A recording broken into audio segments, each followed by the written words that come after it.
ओम श्री परमात्मा नमः। मैं प्रोफेसर हरिहृदय अवस्थी अपने परम पूज्य गुरु जी प्रोफेसर पंडित भगवत शरण शुक्ल वेद मूर्ति तपोनिष्ठ गीता पुराण उपनिषद और धर्मशास्त्र के विशेषज्ञ के साथ में आप सभी का Awasthi Ayurveda anatomy yoga and spirituality channel पर हार्दिक स्वागत करता हूं। गुरु जी गीता पर हम लोग को ज्ञान दे रहे हैं और 15वां अध्याय चल रहा है और उसका 5वां श्लोक है। तो अब हम लोग चलते हैं ज्ञान प्राप्ति के लिए गुरु जी की ओर। नमोऽस्त्वनन्ताय सहस्रमूर्तये सहस्रपादाक्षि शिरोरुबाहवे सहस्रनाम्ने पुरुषाय शाश्वते सहस्रकोटियुगधारिणे नमः। कृष्णाय वासुदेवाय हरे परमात्मने प्रणतक्लेशनाशाय गोविंदाय नमो नमः। इस चैनल से संबद्ध सभी विद्वद्गण, सभी जिज्ञासु छात्रवृंद, सहृदय सज्जनगण, इस चैनल के संस्थापक तथा प्रबंधक आचार्य हरिहृदय अवस्थी जी, इस गीता ज्ञान यज्ञ में आप सबका स्वागत है। हम लोग पुरुषोत्तम योग नामक 15वें अध्याय पर विचार कर रहे हैं। आज 5वां श्लोक है।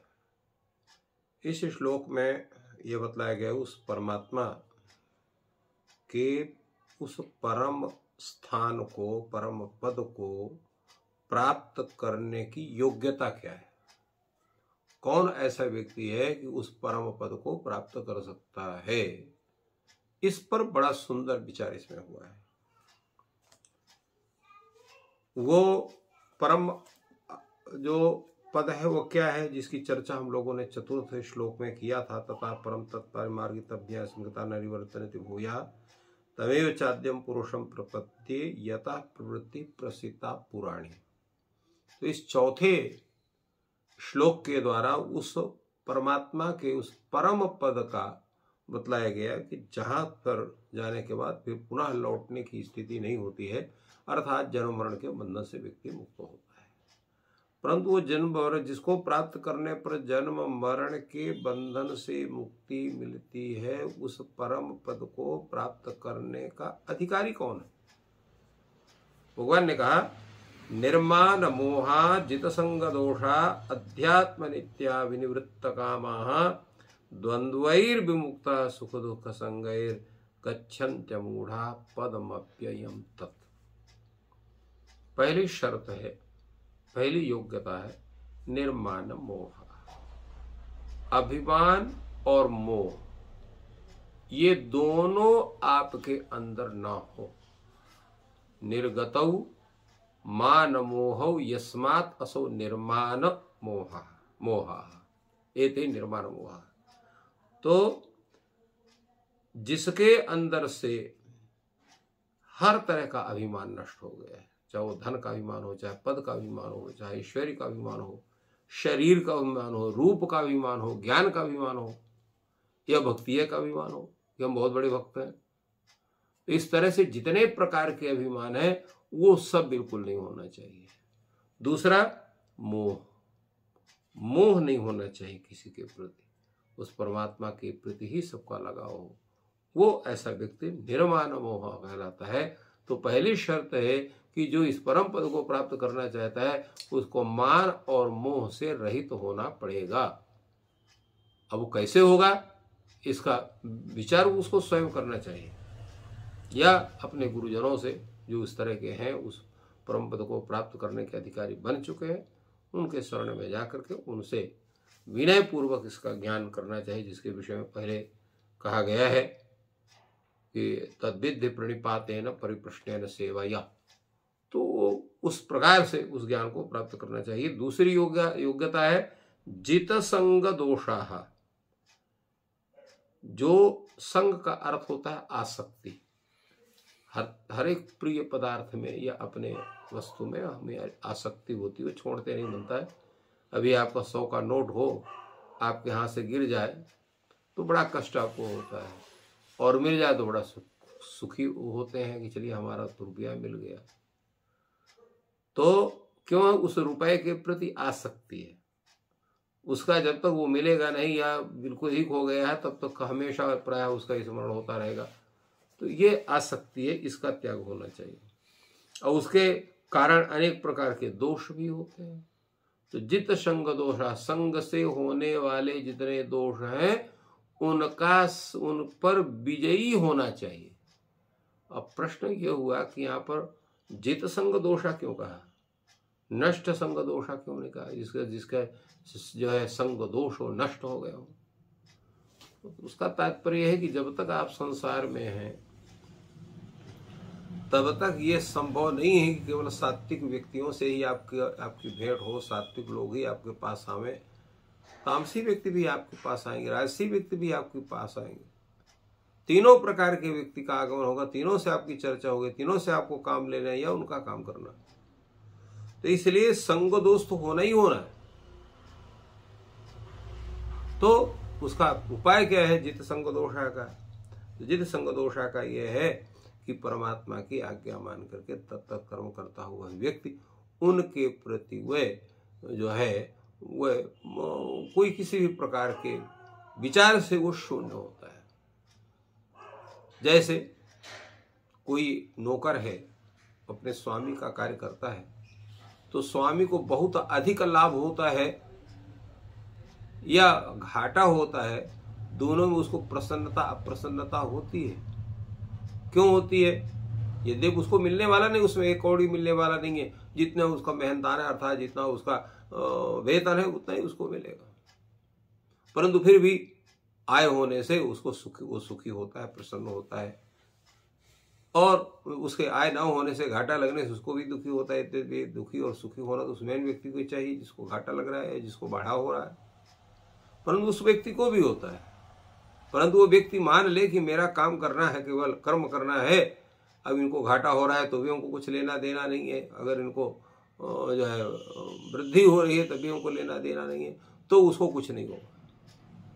तो इसी तरह से जब हम ये समझ लें कि ये सांसारिक जितना स्वरूप है वो प्रभु की माया है, और इस माया के साथ हमको रह करके उस परमात्मा के प्रति समर्पण बुद्धि हमारी बननी चाहिए, तो ऐसा व्यक्ति जो है वो जित संग दोषा, संग का दोष उसको नहीं लगता, आसक्ति के दोष उसको नहीं होते, क्योंकि उनको विजय कर लेता है।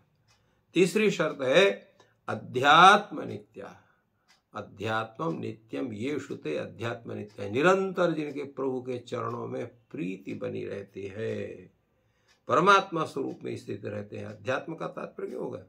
अध्यात्म है परमात्मा, तो अध्यात्म स्वरूप में नित्य अवस्थिति, ये अध्यात्म नित्य का तात्पर्य है। अध्यात्मम नित्यम ये श्रुते अध्यात्म नित्य, मैंने अध्यात्म रस ब्रह्म की आराधना का जो स्वरूप है, उसके स्मरण का जो स्वरूप है, भक्ति का जो स्वरूप है, वो नित्य है, कभी भी जो है वो उसमें ब्रेक नहीं होता है, चलता रहता है, निरंतर चलता रहता है।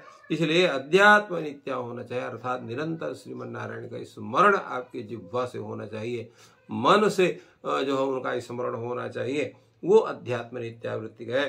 तीसरा है जो है चौथा शर्त है उसकी विनिवृत्त कामा। काम का तात्पर्य नहीं है कि आपका काम है वो जो संतान उत्पत्ति की जो इच्छा है वो काम, क्योंकि वो नहीं, अनेक प्रकार की इच्छाएं जो हमारे अंदर है, तृष्णा है, इच्छा है, जैसे बताया गया तृष्णा है। तृष्णा क्या है? हर चीज को प्राप्त करने की, उसका उपभोग करने की इच्छा होना, उसकी अपेक्षा करना, वासना होना, स्पृहा होना, ये सब जितनी चीजें हैं ये सभी भेद कहे जाते हैं मनोवृत्ति रूप कामना के। तो इसलिए जित संग दोषा जो कहा गया उसका तात्पर्य ही है वो कि जो है जो हम इस विषय पर जो चर्चा करते हैं, जो विचार करते हैं, या अनेक प्रकार की जो हमारी परिकल्पनाएं होती हैं, उनके प्रति हमारा जो है उसमें लगाव नहीं होना चाहिए। इसलिए विनिवृत्त कामा, विनिवृत्ता कामा ये भ्यः ते विनिवृत्त कामा, जिसे जिन्हीं प्रकार की इच्छाएं हैं, तृष्णा है, अपेक्षा है, वासना है, स्पृहा है, ये जब निकल जाती है उसके साथ तो विनिवृत्त कामा हुआ। और एक सबसे बड़ा जीवोग्यता होना चाहिए।